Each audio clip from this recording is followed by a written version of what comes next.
Olá pessoal, tudo bem? Eu sou o Wilson Rodrigues, aqui do Jefa Sorocaba. Estamos aqui para mais um programa Estudando Marcel Benedetti. Obrigado a vocês que têm nos acompanhado todas as semanas. Estamos estudando aí o capítulo 4 do livro Os Animais Conforme o Espiritismo, da Mundo Maior Editora, que é o capítulo que fala sobre os instintos animais. Boa parte desse capítulo tem como base, o estudo do livro A Gênese, de Kardec.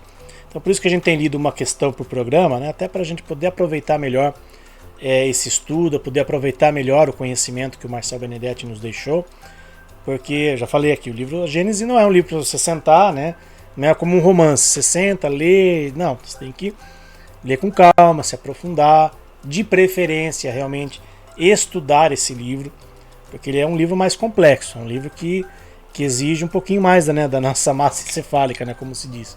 Então por isso que a gente tem lido aí com calma, tem feito esse estudo mais com calma, lido uma questão por programa. E hoje nós vamos ler a questão número 75 do livro do Marcel Benedetti, que é mais um trecho do livro A Gênese.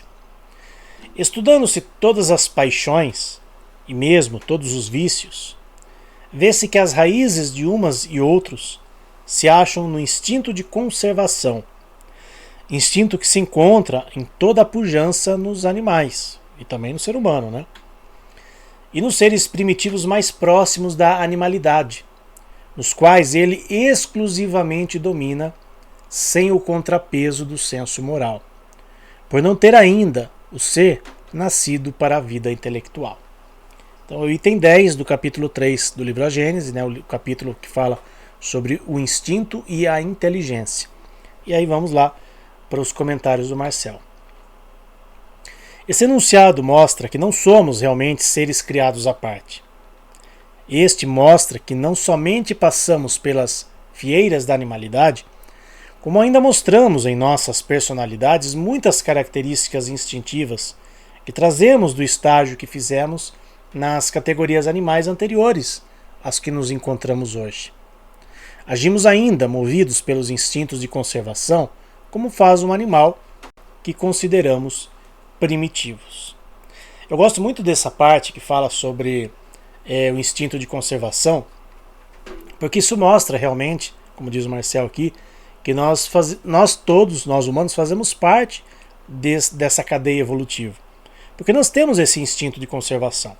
Por exemplo, se você está dirigindo numa estrada, numa estrada à noite, com chuva, então você tem um certo cuidado a mais. Lógico que você vai utilizar a sua inteligência para poder ter certos cuidados, mas você tem aquele instinto de conservação, no sentido de se precaver de algumas situações, porque você sabe que ali existe um risco maior em relação a uma estrada limpa, em dia de sol, durante o dia, sem chuva, ou seja, dirigir à noite com chuva, para quem já dirigiu à noite com chuva, é realmente uma experiência, não que seja desagradável, mas é uma experiência um pouco mais tensa. E isso aguça mais o nosso instinto de conservação, no sentido da gente se preservar de algumas coisas. Então você redobra os cuidados na estrada, você já pensa duas vezes antes de, por exemplo, fazer uma ultrapassagem, você já pensa duas vezes antes de acelerar um pouco mais. Está agindo com inteligência? Sim, mas também com instinto de conservação, porque você sabe que ali existe um perigo maior. Ao atravessar uma rua, por exemplo, você tem um instinto de conservação no sentido de, se você olha ali, acho que dá para atravessar, você já vai pensar um pouco mais. Porque você tem aquele medo, todos nós, querendo ou não, todos nós temos medo de morrer.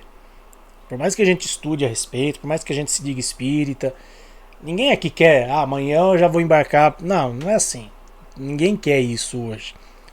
E é bom que a gente tenha isso, porque senão a gente se deixaria morrer por qualquer situação. Então faz parte da nossa constituição espiritual, evolutiva, enfim. Temos o instinto de conservação ainda na fase de humanidade. Os animais têm isso um pouco mais presentes. É mais presente na vida do animal o instinto de conservação? Talvez sim. Mas nós também temos. Nós também, junto com a nossa inteligência, nós aperfeiçoamos, digamos assim, esse instinto de conservação. Seria, um instinto de conservação 2.0, quando nós estamos na fase de humanidade. Porque nós agimos com o instinto, mas temos a inteligência ali à nossa disposição para frear algumas situações, para a gente pensar melhor a respeito. E isso é importantíssimo, importantíssimo. Para nós agirmos com sabedoria, com cautela. E quando nós assim agimos e convivemos com os animais, eles, de uma certa forma eles aprendem com a gente também. Outro dia eu estava vendo, eu não lembro qual era a espécie de animal, não lembro se era tamanduá, enfim. Eles estavam atravessando uma rua na faixa de pedestre. Quantos cães a gente não vê também atravessando ruas em faixa de pedestre? Cães, muitas vezes, que estão ali abandonados.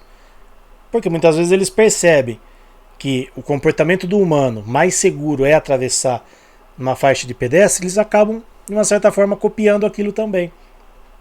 Então eles também estão aprendendo com a gente. A gente acha isso, é bobagem. Não, não é bobagem não. Eles estão aprendendo com a gente essas situações. E claro, os nossos animais domésticos, aqueles que estão sob a nossa tutela, é claro que eles têm digamos, um aprendizado, né, 2.0, 3.0, mais é um nível advanced de aprendizado, porque eles estão ali convivendo com a gente. Então eles sabem muitas vezes onde está o perigo, eles percebem muitas vezes coisas que a gente está fazendo e opa, eu não vou fazer também. Então é uma troca, que eu já falei aqui, conviver com o animal é uma troca, é um aprendizado constante, tanto para eles quanto para a gente. Mas o instinto de conservação é algo fantástico que todos nós temos, todos nós humanos desenvolvemos de uma forma mais avançada, mas é uma necessidade para todos nós. Porque se a gente perder isso, aí a coisa vai ficar um pouquinho mais complicada. Então é muito importante que a gente veja isso numa obra básica, né? No caso do livro A Gênese, que nos traz essa informação, esse conhecimento para a gente poder aplicar nas nossas vidas. Então esse foi mais um programa Estudando Marcel Benedetti. Obrigado a vocês que estiveram conosco em mais esta noite e até a próxima semana, se Deus quiser. Tchau, pessoal, fiquem com Deus.